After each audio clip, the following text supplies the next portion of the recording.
పిల్లలకి స్కూల్ పాఠశాలైతే పేరెంట్స్‌కి school పేరెంట్స్‌శాల. Hi శ్రీత గారు. హాయ్ అండి. సో, ఉండే కొద్దీ మనిషి ఇంటెలిజెన్స్ తగ్గిపోతుందేమోనన్న భయమేస్తుందండి ఆర్టిఫిషియల్ ఇంటెలిజెన్స్ వచ్చిన తర్వాత. ఒకప్పుడు నంబర్స్‌ని బానే గుర్తుపెట్టుకునేటివాళ్ళము. తర్వాత నంబర్స్ గుర్తుపెట్టుకోవడం మర్చిపోయాము. ఆ తర్వాత ఇంకా ప్రతి చిన్న విషయానికి కూడా గూగుల్ మీద ఆధారపడిపోయి ఉన్నాము. ఏం కావాలన్నా గూగుల్ తల్లి చెప్పేస్తుంది కాబట్టి. సో, ఇంకా ఫ్యూచర్ చూసుకున్నట్లయితే ఇంకా మన హ్యూమన్ ఇంటెలిజెన్స్‌ని ఆర్టిఫిషియల్ ఇంటెలిజెన్స్ డెఫినిట్‌గా ఓవర్‌టేక్ చేసేస్తది అనిపిస్తుంది. సో, మీరేమంటారు దీనికి? దీన్ని మన హ్యూమన్ ఇంటెలిజెన్స్‌ని ఇంకా స్ట్రాంగ్‌గా ఏ విధంగా మనం బలపరుచుకోగలం అంటారు? అయితే మీకు ఒక చిన్న స్టోరీ చెప్తాను. ఏంటంటే హ్యూమన్ని తయారు చేయడానికంటే ముందు ఇప్పుడు మన హిందూ మైథాలజీ ప్రకారం బ్రహ్మదేవుడు కదా క్రియేటర్. బ్రహ్మదేవుడు అన్నిటిని సృష్టించాడంట. అన్ని జీవరాశుల్ని సృష్టించిన తర్వాత సరస్వతి దేవితో బాగా ఒకరోజు బాధ కూర్చుంటే సరస్వతి దేవి వచ్చి అడుగుతుంది బ్రహ్మదేవుడు, ఏంటంటే బాగా బాధ కూర్చున్నారంటే, ఇవన్నీ సృష్టించాను కానీ నాకు సాటిస్ఫాక్షన్ లేదు, ఇంకేదో సృష్టించాలి అని. మరి ఏం సృష్టిస్తారు అని అడుగుతుంది సరస్వతి దేవి. సృష్టిస్తే ఇప్పటిదాకా నేను సృష్టించిన అన్ని ప్రాణులకి కూడా 4 కాళ్ళు ఇచ్చాను, ఈసారి 2 కాళ్ళతో వెన్నుముక వంగినట్టు కాకుండా నిటారుగా ఉండేలాగా ఒక ప్రాణిని సృష్టిస్తాను, ఆ ప్రాణికి మనిషి అని పేరు పెడతాను అని అంటాడు. ఓకే, బ్రహ్మాండంగా ఉంది, చేసేయండి. అలాగ ఒక రూపం తయారు చేస్తే మనిషి రూపం వచ్చిందంట.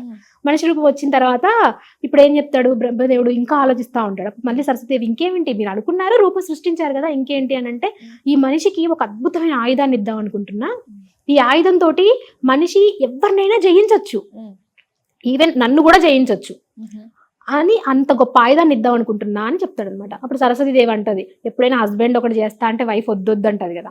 అదే సినారియోలో సరస్వతిదేవి ఏమంటదంటే, ఎందుకండి మీరు సృష్టించాలనుకున్నారా, సృష్టించారు, మళ్ళీ నాకు ఆయుధం ఇస్తా, మళ్ళీ నన్నే జయిస్తాడు అంటున్నారు, మన మీదకి వచ్చేలాగా మనకెందుకు, ఆయుధం వద్దు ఏమొద్దు అలాగే ఉంచండి అంటే, లేదు నేను సృష్టించిన సృష్టి మీద నాకే నమ్మకం లేకపోతే ఎలాగా, అంత గొప్ప ఆయుధం ఇవ్వకపోతే ఈ మనిషికి అసలు వాల్యూనే ఉండదు, కాబట్టి ఖచ్చితంగా ఇచ్చి తీరాలి అని అంటాడు.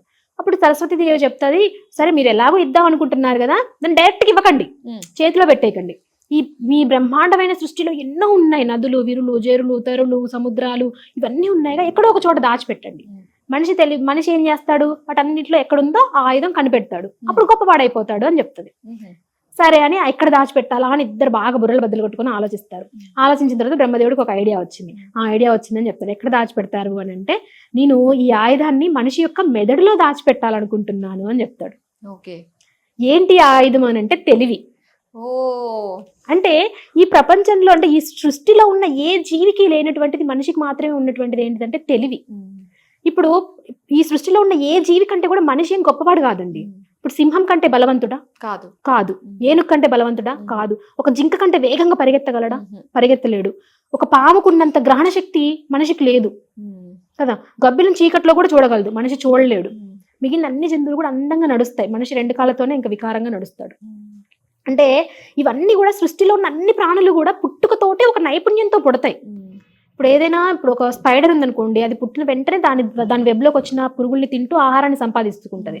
ఏదైనా ఒక పక్షి ఉందంటే దానికి రెక్కలు రాగానే దాని ఆహారం కోసం వెళ్తుంది. కానీ మనిషికి మాత్రం పుట్టినప్పటి నుంచి అన్ని నేర్పించాలి. కనీసం ఒక్కసారి నేర్చుకున్నాడు, తెలివి వచ్చింది అంటే ఈ కెన్ డూ మిరాకిల్స్ కదా. ఇలాగ సృష్టించబడినటువంటి మనిషికి ఉన్నటువంటి అద్భుతమైన ఆయుధమే తెలివి. ఈ తెలివితోటే ఈ సృష్టిలో ఉన్న అన్ని జీవుల్ని కూడా కంట్రోల్ చేయగలుగుతున్నాడు. ఇలాంటి అద్భుతమైన తెలివితోటే ఇప్పుడు ఆర్టిఫిషియల్ ఇంటెలిజెన్స్ కూడా కనిపెట్టాడు. ఈ ఇంటెలిజెన్స్ కూడా ఒక హ్యూమన్ బ్రెయిన్ నుంచి వచ్చింది. అవును. కాబట్టి ఈ ఆర్టిఫిషియల్ ఇంటెలిజెన్స్ హ్యూమన్ బ్రెయిన్ ని డామినేట్ చేసేంతగా అయితే ఉండకపోవచ్చు. ఎందుకంటే ఆ ఇంటెలిజెన్స్ పనిచేయాలంటే కూడా, ఈ ఆర్టిఫిషియల్ ఇంటెలిజెన్స్ పనిచేయాలంటే కూడా ఒక హ్యూమన్ బీయింగ్ పనిచేయాలి. పనిచేసినప్పుడే మళ్ళీ అది పనిచేస్తుంది. ఇక్కడ హ్యూమన్ బ్రెయిన్ ఎలా ఉంటుందంటే, మళ్ళీ ఒక సూపర్ కంప్యూటర్ తో వర్క్ చేస్తేనే మనం ఏమనుకుంటామంటే, వావ్ ఈ సూపర్ కంప్యూటర్ ఎంత ఇన్ఫర్మేషన్ ని గుర్తుపెట్టుకోగలుగుతుంది అనుకుంటున్నాం.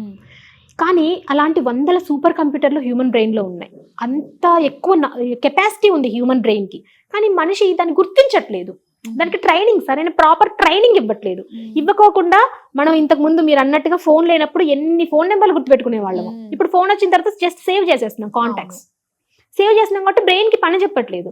కానీ పని చెప్పినప్పుడు, మనం మన బ్రెయిన్ ని యూజ్ చేసినప్పుడు, మన ఆర్టిఫిషియల్ ఇంటెలిజెన్స్ ని మించి మన బ్రెయిన్ పనిచేస్తుంది. ఓకే, కానీ మనం ఇప్పుడు బ్రెయిన్ యూజ్ చేసేది కూడా చాలా తక్కువ పర్సెంటేజ్ అంటారు. 100%లో ఎంతో ఒక 1 or 2, 3% మనం యూజ్ చేస్తామంటారు.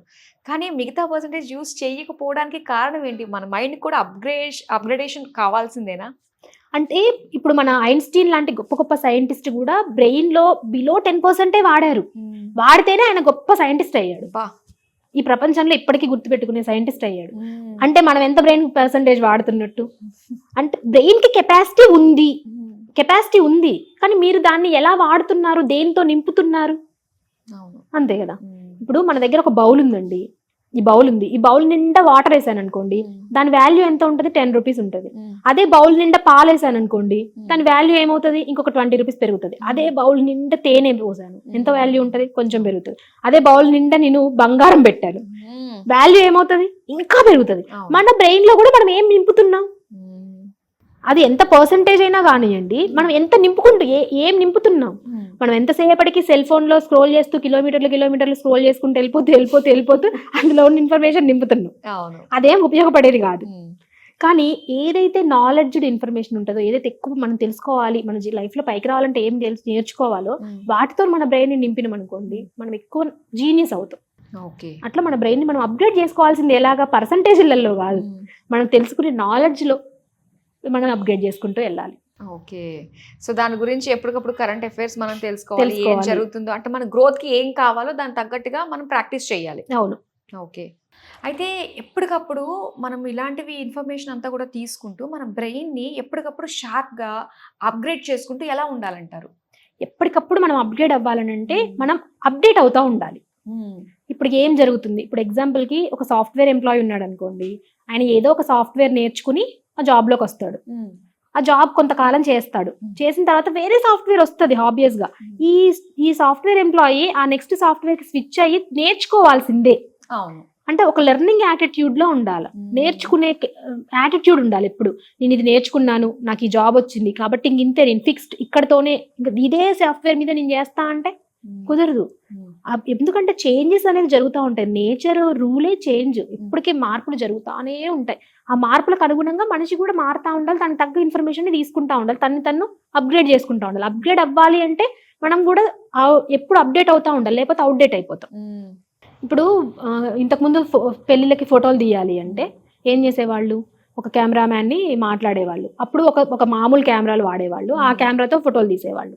తర్వాత సెల్ ఫోన్ లోనే ఫోటోలు తీసేంత టెక్నాలజీ వచ్చిన తర్వాత ఇప్పటికి కూడా ఒక కెమెరామ్యాన్, నా దగ్గర పాత కెమెరా ఉందండి, ఆ కెమెరాలో ఎన్ని పెళ్లిళ్ళు తీసానో కాబట్టి నేను ఇప్పుడు కూడా అదే కెమెరా పట్టుకొచ్చి మీ పెళ్లికి తీస్తే బ్రహ్మాండంగా వస్తాయి ఫోటోలు అంటే ఇప్పుడు ఎవరైనా తీయించుకుంటారు?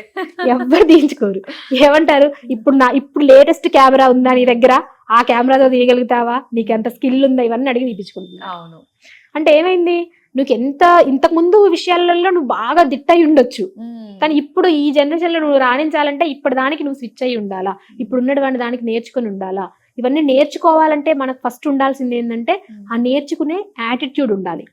చాలా మందికి ఆ యాటిట్యూడ్ ఉండదు. నాకు తెలిసిన విషయమే ఇదే కరెక్ట్ అంతే, కానీ మళ్ళీ నేను నేర్చుకోవాల్సిన అవసరం లేదనుకుంటారు. అలాగే ఎవరైతే నేర్చుకోరో, ముందుకి సాగరో, వాళ్ళు మాత్రం ఖచ్చితంగా అక్కడ ఆగిపోతారు. ఇప్పుడు సాఫ్ట్వేర్ ఉద్యోగాలలో చాలా మందిని ఫైర్ చేస్తున్నారంటే వాళ్ళు అప్డేట్ అవ్వట్లేదు. వాళ్ళకి అప్డేట్ అయిన ఎంప్లాయ్ కావాలి, ఏం చేస్తారు, ఫైర్ చేస్తారు, వేరే వాళ్ళని తీసుకుంటూ ఉంటారు. నోకియా అనేది దీనికి బెస్ట్ ఎగ్జాంపుల్. మంచి ఫస్ట్ నోకియా ఫోనే కదండి అందరి దగ్గర ఉండేది, కీప్యాడ్ ఫోన్స్. తర్వాత ఎప్పుడైతే ఇవి వచ్చాయో, స్మార్ట్ ఫోన్స్ వచ్చినప్పుడు నోకియా ఏం చేసింది, స్మార్ట్ ఫోన్ కాదు మాది బ్రాండెడ్ ఫోన్, నా ఫోనే వాడతారని కీప్యాడ్ లోనే ఉంచుకుంటే స్మార్ట్ ఫోన్స్ వచ్చాయి, అందరు స్మార్ట్ ఫోన్ కి స్విచ్ అయ్యారు, స్మార్ట్ ఫోన్ తీసుకుని వాడుకుంటున్నారు. అప్పుడు నోకియా అనేది కనబడకుండా అయిపోయింది. ఎందుకని, అది నేర్చుకోలేదు, అప్డేట్ అవ్వలేదు, కాబట్టి అవుట్డేట్ అయింది. మనిషి కూడా ఎప్పటికప్పుడు నేర్చుకుంటూ తనని తను పాలిష్ చేసుకోవాలంటే ఇప్పుడు ప్రజెంట్ జనరేషన్ లో ఏముందో దాన్ని నేర్చుకుంటూ ముందుకెళ్ళాలి. అంతేగాని నాకు ఒక విషయం తెలుసు నేను అక్కడే ఆగిపోతా, అది చాలా గొప్పది అని అంటే అది గొప్పదే అయి ఉండొచ్చు, అప్పుడు పనిచేసింది కానీ ఇప్పుడు పని చేయదు. ఇప్పుడు ఏం అవసరమో అది నువ్వు నేర్చుకోవాలి. కరెక్ట్, కాలంతో పాటు మారుతూ ఉండాల్సిందే. సో మెయిన్ దీనికి ఐ నో యాటిట్యూడ్ పనికిరాదు, లిజనింగ్ యాటిట్యూడ్, లెర్నింగ్ యాటిట్యూడ్ అనేది ఖచ్చితంగా ఉండాలి. చాలా మంచి విషయాలు తెలియజేసినందుకు thank you so much. Thank you అండి.